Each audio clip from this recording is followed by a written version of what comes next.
Hai guys, kembali lagi bareng gua di Barai Anime. Di balik kabar kalian semua, wahai para penikmat konten spoiler, semoga kalian selalu diberi kesehatan, dilimpahkan rezekinya, dan dipermudah segala urusannya. Di video kali ini, gua mau nerusin kisah perjalanan Mukoda di dunia isekai. Melanjutkan penjelajahan Mukoda in the Gang di Dungeon Break. Saat ini sekali lagi mereka berangkat ke kedalaman Dungeon Break. Batu teleportasinya membawa Mukoda dan yang lainnya di awal lantai 40. Dan butuh 2 hari untuk melewati hutan di sana. Dengan kata lain, mereka membuat kemajuan yang jauh lebih cepat dibanding saat pertama kali menjelajahinya. Meskipun entah bagaimana mereka masih mendapatkan item berlebih dalam proses tersebut. Mukoda hanya bisa menggelengkan kepala dan pasrah. Mendapati sekali lagi ia berhadapan dengan Zalatorog. Baru saja mereka melihat makhluk itu, Dora yang belum pernah bertarung sebelumnya saat mereka membersihkan lantai itu melesat ke arah depan dan mulai menyemburkan sihir es. Dora pastinya sudah gatal untuk mengambil gilirannya sejak terakhir kali mereka bertemu. Zalatorog itu mengeluarkan jeritan kesakitan dan kemarahan saat serangan Dora menghantamnya. Petir pun mulai menyambar ke area sekitar. Zalatorog mengarahkan pandangannya pada Dora. Dengan hati-hati mengarahkan kepalanya ke naga kecil itu saat monster itu bersiap untuk menyemprot Dora dengan sihir petirnya. Sayangnya, Dora jauh lebih cepat dan gesit, dan waktu yang diperlukan untuk menyusun serangan memberinya peluang besar untuk melancarkan serangannya sendiri. Mengingat betapa besarnya monster itu, Mukoda harus membayangkan benda itu menjadi sasaran empuk di mata Dora. Naga piksi itu menyelimuti dirinya dengan selubung sihir api dan menyerang Zalatorog, membanting ke dalam dan menembus tubuhnya, lalu berbalik untuk membuka lubang kedua dan lubang ketiga. Pada akhirnya Zalatorog terjatuh tanpa sempat melancarkan satu serangan pun. Bulu, kuku, dan batu ajaib ya? Ayolah, setidaknya jatuhkan sedikit daging untuk kami. Dora menggerutu sambil mengamati tetesan Zalatorog. Terlepas dari semua keluhannya, Mukoda tahu pasti bahwa kulit itu secara harfiah adalah barang yang cocok untuk seorang raja.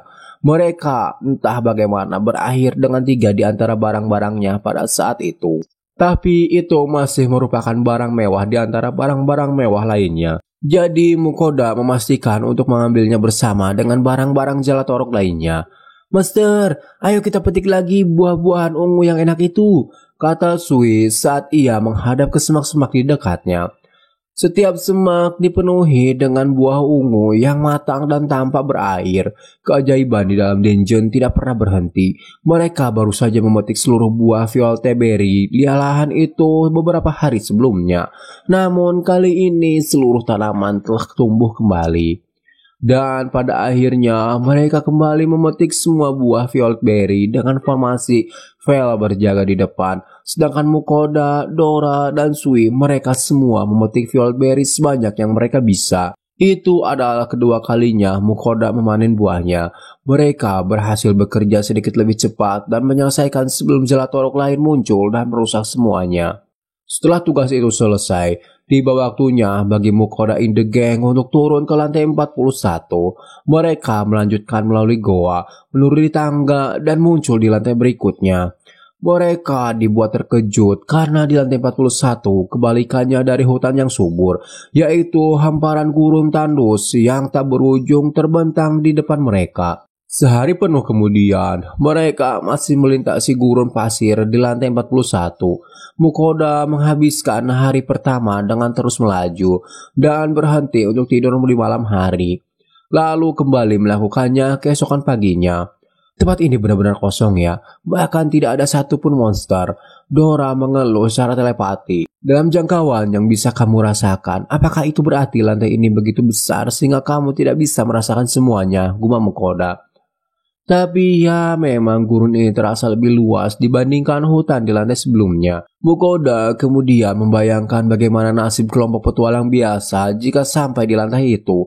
Tentunya mereka akan membutuhkan waktu 2 atau 3 bulan untuk menyelesaikannya. Mungkin bisa lebih dan mungkin juga mereka tidak bisa kembali. Ditambah gurun itu tidak ada sumber air, bahkan tumbuhan pun akan sulit tumbuh di sana. Jika dibandingkan dengan lantai hutan, mungkin ada beberapa monster yang menjatuhkan item drop daging. Di sana juga terdapat beberapa sumber mata air. Dalam skenario terburuk, bukan mustahil untuk menemukan perbekalan yang cukup untuk bertahan di sana. Tapi di lantainya saat ini adalah tempat yang sangat berbeda. Dan satu-satunya monster di sekitar yang muncul beracun. Mereka juga hanya menjatuhkan batu ajaib. Saya kira jika Anda mengatakan seperti itu, Anda tidak akan bisa melewati lantai ini sama sekali tanpa perbekalan yang cukup, kata Mukoda.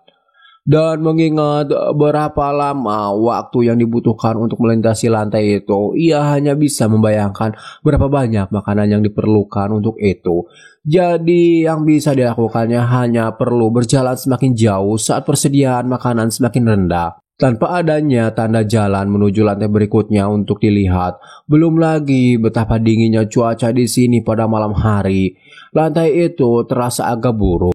Mukoda dapat dengan mudah melihat jika orang-orang yang kurang berkemauan keras akan hancur jauh sebelum mereka mencapai titik akhir. Perjalanan tanpa akhir akan membuat semangat mereka tergantung pada kebutuhan yang harus terpenuhi. Hanya butuh satu malam bagi Mukoda di lantai itu untuk menyadari betapa dinginnya malam di lantai itu.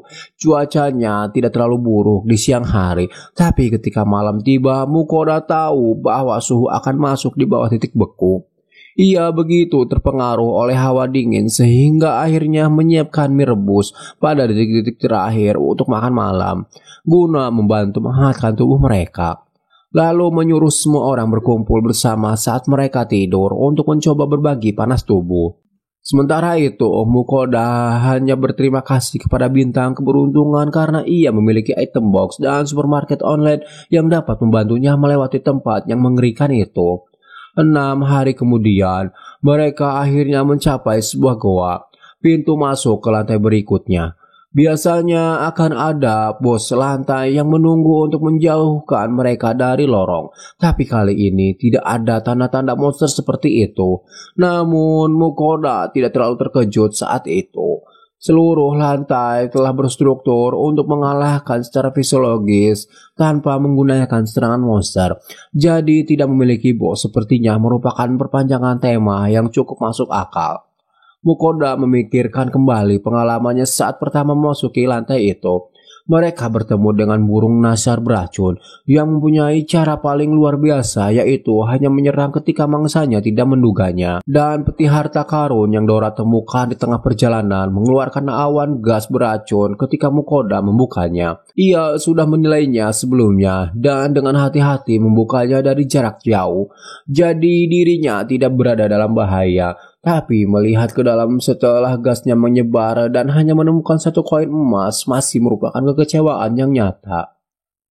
Sungguh melegakan mengetahui bahwa ia akhirnya terbebas dari hamparan kehampaan yang tak ada habisnya. Familiarnya pun tampak sama gembiranya seperti dirinya.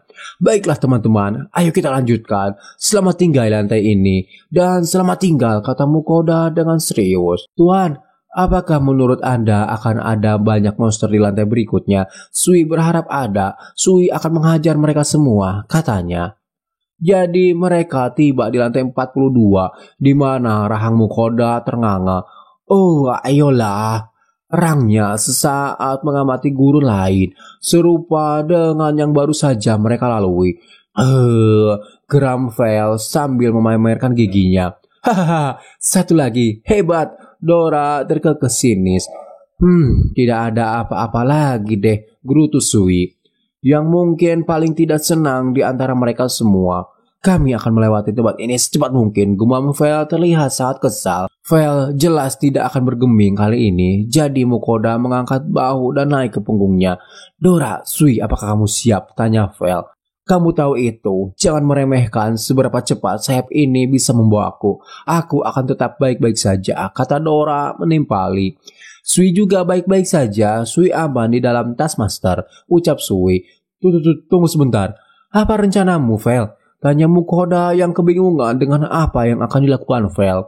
Sebelum Mukoda bisa menghentikannya, Vel meluncur melintasi guru dengan kecepatan maksimal. Teriakan Mukoda bergema bermil-mil jauhnya. Setelah berhenti, Mukoda kemudian menjatuhkan dirinya dari punggung Vel dan tidak lama setelah itu Mukoda merasa mual kemudian muntah. "Hei, kamu masih hidup di bawah sana?" tanya Vel. "Oh sial, menurutmu ini saat siapa?" kata Mukoda mengerang sambil menatap Vel. Namun itu mungkin tidak terlalu mencolok, mengingat betapa sakitnya Mukoda setelah 3 hari perjalanan turbo. Menurut Vel, ia hanya punya sedikit pilihan jika berharap bisa keluar dari lantai yang sangat membosankan itu pada waktu yang tepat. Mukoda telah meminta Vel untuk memelankan kecepatannya. Namun permintaannya ditolak karena suara Mukoda kalah dari dalam pemilihan, yang berarti ia tidak punya hak untuk mengeluh. Hari pertama sudah cukup buruk sehingga Mukoda akhirnya mengusulkan agar mereka meluangkan waktu untuk melewati lantai tersebut. Tapi Vel dengan keras kepala bersikeras agar mereka terus berjalan secepat mungkin. Ia mencoba menarik Dora dan Sui ke sisinya dalam upaya meyakinkan Vel, karena mereka biasanya bersedia mendukung Mukoda ketika ada pilihan tidak masuk akal. Tapi mereka malah pergi dan memihak Vel. Rupanya lantai yang hampir tak berujung tanpa apapun kecuali burung nazar berasun yang ditemani sangat membosankan bagi mereka. Mereka tidak tahan lagi. Maka Vel mengambil alih komando, memimpin mereka maju dengan kecepatan penuh melintasi seluruh gurun dalam gerakan paksa selama 3 hari. Familiarnya penuh energi di akhir perjalanan, tapi Mukoda menghabiskan 3 hari terakhir bergantung pada Vel seumur hidup. Bukannya ingin merasa jijik, tapi ia sudah tahu pasti bahwa apapun yang dimakannya mungkin akan langsung keluar kembali begitu ia berada di punggung Vel. Jadi Mukoda bertahan hidup dengan paket jeli nutrisi yang dibeli dari supermarket online-nya. Sementara itu, familiarnya tetap mempertahankan pola makan karnivora seperti biasa sepanjang waktu. "Baiklah kalau begitu, mari kita bermalam di sini," kata Vel. "Ya, itu bagus sekali," ucap Mukoda yang kelelahan. Karena saat mereka tiba di goa yang menuju ke lantai 43, hari sudah hampir malam. Mereka memutuskan untuk masuk ke dalam goa dan tidur di sana untuk bermalam. Di dalam sana, Mukoda kembali muntah dan mungkin tubuhnya masih belum bisa menerima makanan yang berat, sehingga ia memutuskan untuk mengisi perutnya dengan agar-agar yang penuh dengan nutrisi. Ia juga tidak punya tenaga untuk berdiri, jadi Mukoda duduk bersila di tanah dan mengeluarkan sebuah alat yang sudah lama tidak ia gunakan untuk memasak, yaitu pembakar portable yang ia beli jauh di masa lalu. Ia membutuhkan sesuatu yang mengenyangkan dan enak di perut, jadi Mukoda memutuskan untuk membuat bubur telur dan nasi. Singkat cerita, di keesokan harinya mereka mulai melanjutkan perjalanan kembali. "Kalian sangat lambat, Sui pergi duluan," kata Slam itu sambil melompati kepala Vel dan mendarat di tanah di depan mereka. Pada akhirnya Sui yang pertama mencapai lantai 43, meskipun mereka semua mengikuti tepat di belakangnya. Lagi-lagi di lantai yang mereka tuju berupa padang gurun. Kemanapun mereka melihat, di sekitarnya hanya ada pasir, pasir dan pasir sejauh mata memandang. Namun anggota terakhir dari rombongan mereka yang tersisa memiliki kesan pertama yang sangat berbeda terhadap lantai baru dibandingkan lantai sebelumnya. "Wahahaha, Dora, Sui, bergembiralah kalian. Kita telah menemukan emas. Lantai ini penuh dengan monster yang layak disembelih," kata Vel sangat gembira. Mendengar itu, Dora dan Sui pun kembali bersemangat, kecuali Mukoda yang kembali ketakutan dan menanyai Vel apa monster kali ini haus darah juga.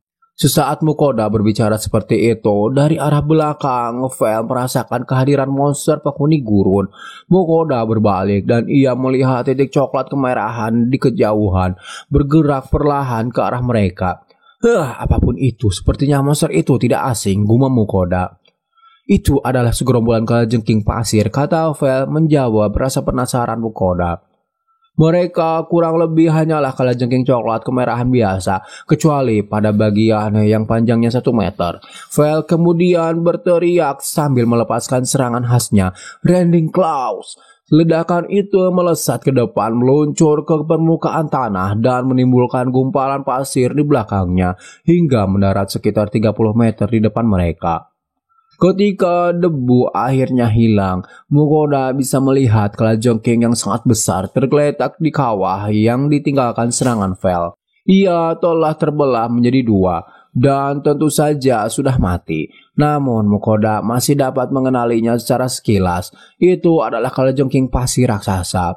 Dengan tidak adanya pemimpin ekstra besar mereka, sisa kalajengking pasir biasa dalam kawanan segera tersebar ke segala arah. Sayangnya bagi mereka, target mereka sebelumnya tidak akan membiarkan mereka melarikan diri dengan mudah.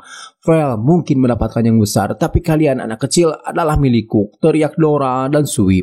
Sihir es Dora dan peluru asam Sui menghancurkan kawanan kalajengking, tapi mereka hanya bisa mengalahkan sebagian kecil dari kawanan kalajengking itu. Sisanya sudah ngabret seedan-edannya. Erang Sui dengan kesal. Jangan berkecil hati, Sui. Masih banyak mangsa yang tersisa untuk menghibur kita, kata Vel mencoba menenangkan Sui. Mereka baru saja tiba di lantai 43 dan pasir gurun sudah dipenuhi dengan tetesan monster. Mereka meluangkan waktu untuk mengumpulkan setiap tetesan yang tergeletak, lalu berangkat melewati bukit pasir. Suasana tetap sejuk dengan penghalang yang didirikan Vel untuk menangkal panasnya gurun yang sangat menyengat. Seperti prediksi Vel, mereka dilompati monster satu demi satu saat mereka berjalan. Setelah kalajengking pasir yang pertama, mereka diserang oleh makhluk yang tampak seperti cacing tanah yang tumbuh besar dengan rahang yang mengerikan dan bergigi. Monster itu diikuti oleh sesuatu yang tampak seperti ular derik sepanjang 3 meter, yang tampaknya disebut penghantar maut. Mereka juga diserang oleh golem pasir yang muncul dari pasir gurun itu sendiri. Secara keseluruhan, monster-monster yang muncul di lantai itu menurut Mukoda tidak jauh berbeda dari monster-monster yang mereka temui di lantai gurun penjara bawah tanah Dolan. Mengingat betapa spesifik lingkungan gurun itu, monster bertema gurun juga terus berdatangan satu demi satu. Faktanya, ia segera mulai curiga bahwa Vel berusaha keras untuk membimbing yang lainnya melakukan penyergapan saat mereka bergerak maju. Vel, Dora, dan Sui sepertinya sedang melakukan banyak agresi terpendam setelah kehampaan di lantai 41 dan 42. Jadi setiap kali mereka menemukan monster, mereka langsung menganiaya monster itu dengan kekuatan mereka. Persenjataan penuh, keterampilan, dan serangan, itu adalah cara bertarung yang tanpa ampun. Ia sedikit merasa jijik, namun Mukoda memahami perasaan mereka. Jadi ia tidak berusaha menghentikan familiarnya meskipun Mukoda sendiri merasa ngeri. Jadi Mukoda hanya menghabiskan seluruh waktunya mengikuti mereka dan mengambil barang-barang. Untungnya jaket berkerudung tahan UV yang Mukoda beli dari supermarket online membantunya bertahan. Setidaknya nyaman saat Mukoda memunguti tetesan yang ditinggalkan para monster. Akhirnya, setelah entah berapa lama waktu yang dihabiskan untuk memusnahkan populasi monster lokal, Mukoda menyadari sesuatu dari kejauhan. Ia tidak tahu apa itu, tapi Mukoda tahu itu sangat besar. Tebakan terbaik adalah itu semacam batu coklat besar yang telah dibentuk menjadi bulatan sempurna. Benda apakah itu? Gumam Mukoda. Bodoh, teriakanmu menarik perhatiannya, gerutu Vel. Mukoda menutup mulutnya dengan tangan, tapi sudah terlambat. Kumbang kotoran raksasa dan bola ajaibnya kini bergerak maju ke arah mereka, dan mereka melakukannya dengan sangat cepat. Namun itu bukan masalah berarti bagi ketiga familiarnya yang sudah bersiap dengan serangan terkuatnya. Hai teman-teman, apakah aku melihat sesuatu? Atau apakah unta itu terlihat berukuran normal meskipun jaraknya jauh dari kita? Mukoda menggosok matanya berulang kali. Itu pastinya hanya Fata Morgana atau semacamnya kan? Tidak peduli berapa kali pun Mukoda mengedipkan matanya, siluet khas unta yang berpunuk dua tetap tidak berubah. Penglihatanmu tidak terganggu, makhluk itu sangat besar, kata Vel.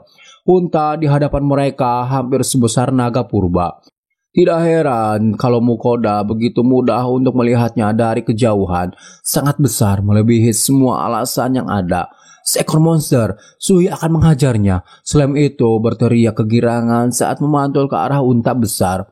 Tidak perlu mengalahkan yang itu Sui, biarlah, kata Vel dengan cemberut kesal. Vel menjelaskan jika ia telah hidup cukup lama dan selama bertahun-tahun rasa daging makhluk itu masih melekat dalam ingatannya. Benar-benar busuk, ungkap Vel.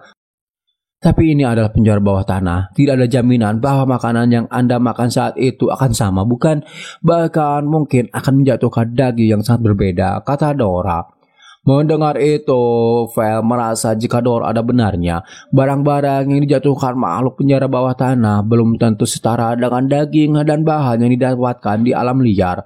Satu-satunya benda berharga yang bisa kita peroleh dengan mengalahkan salah satu makhluk itu adalah batu ajaib.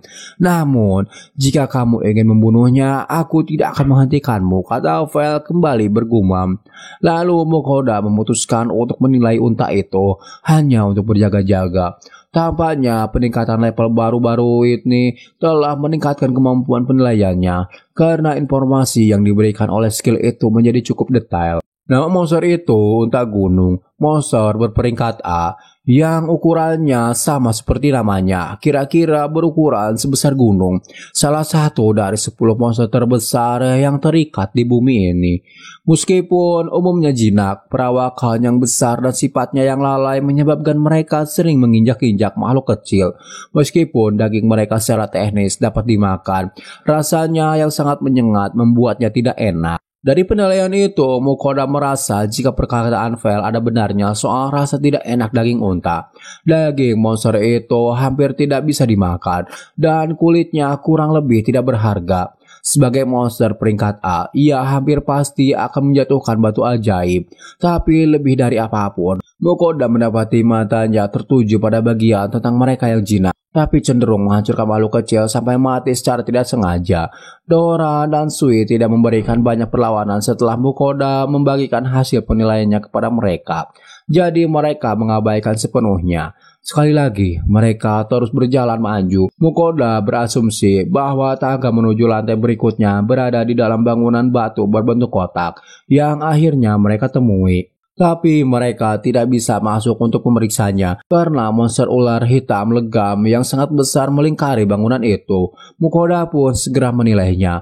Monster itu bernama Ep. Monster peringkat S ditakuti sebagai utusan kematian di kota-kota gurun. Racunnya sangat kuat dan dikatakan bahwa mereka yang mengalami nasib malang akan terhapus dari dunia ini tanpa meninggalkan sehelai rambut pun. Mukoda merasa penilaian itu sangat menakutkan dan ternyata ular hitam itu, atau lebih tepatnya Ep, sudah menatap ke arah mereka. Saat ini monster itu melepaskan dirinya dari gedung, berdesis dan membuka lipatan kulit yang mengingatkan Mukoda pada kadal berleher jumbai. Berdiri dan membuka lipatan kulit yang mengingatkan Mukoda pada kadal berleher jumbai. Kemudian ia mendesis, memperlihatkan taringnya yang sangat besar kepada Mukoda in the Gang untuk menunjukkan intimidasi. Rupanya sebelumnya Vel pernah melawan monster itu sebelumnya. Pertemuan itu terjadi sebelum Ninhir memberinya berkah dan sebelum sihir Vel berkembang. Dia telah memenangkan pertarungan tersebut, tapi konon pertarungannya cukup ketat. Ketika seekor Ep berdiri dan melebarkan jumbai-jumbainya seperti itu adalah pertanda bahwa ia akan meludahkan racunnya kepada mangsanya dan terkena racun tersebut akan membuatnya hancur dalam sekejap mata. Tapi tentu saja setelah Vel menerima berkah Ninhir, ia bisa mandi dengan racun makhluk itu dan muncul dengan kehidupan dan anggota tubuh yang utuh. Dan karena Mukoda juga mendapatkan berkah dari dewa, hal yang sama juga berlaku untuknya. Meski tahu dirinya kebal, Mukoda tidak mengendorkan kewaspadaannya. Dan jika Mukoda terkena racun ketika penghalang Vel tidak aktif, maka baju dan semua barang-barang yang ia kenakan akan hancur. Hal itu dirasa masuk akal karena yang mendapat berkah perlindungan hanya diri Mukoda sendiri. Kemudian sepasang makhluk kecil melompat di antara mereka. Mukoda refleks berteriak dan menangis dengan suara keras dan berkata, "Ayo bunuh makhluk itu!" teriaknya. "Master Sui sudah ingin bertarung," kata Sui menimpali. Seperti biasa, tidak peduli seberapa besar dan kuat musuh, Dora dan Sui sangat berantusias dengan pertarungan. Monster itu seharusnya sangat sulit, jadi Mukoda meminta semua orang harus bertarung bersama kali ini. Tapi Sui dengan gegabah berlari sendirian ke arahnya, disusul Dora yang tidak ingin jatah pertarungannya diambil alih oleh Sui. "Ah teman-teman, aku bilang semuanya, bukan hanya kalian berdua. Semua orang berarti kalian semua," Mukoda berteriak sembari mengejar mereka. Tapi Dora dan Sui terus maju tanpa mendengarkan perkataan Mukoda. Lepaskan mereka dari rengekan menyedihkanmu itu. Dora dan Sui itu kuat. Mereka tidak akan dibunuh dengan mudah. Gumam Vel dan menyuruh Mukoda melihat ke arah di mana monster itu berada.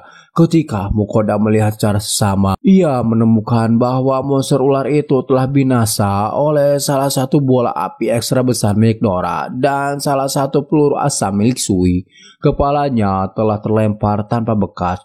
Tubuh yang dipenggal itu jatuh lemas ke tanah, menimbulkan awan pasir besar di sekitarnya. Tidak lama kemudian, bangunan batu terbuka. Vel sebagai komandan pasukan berjalan lebih dulu ke dalam sana, disusul Dora dan Sui. Sedangkan Mukoda masih dengan sikap penakutnya secara perlahan mengikuti mereka.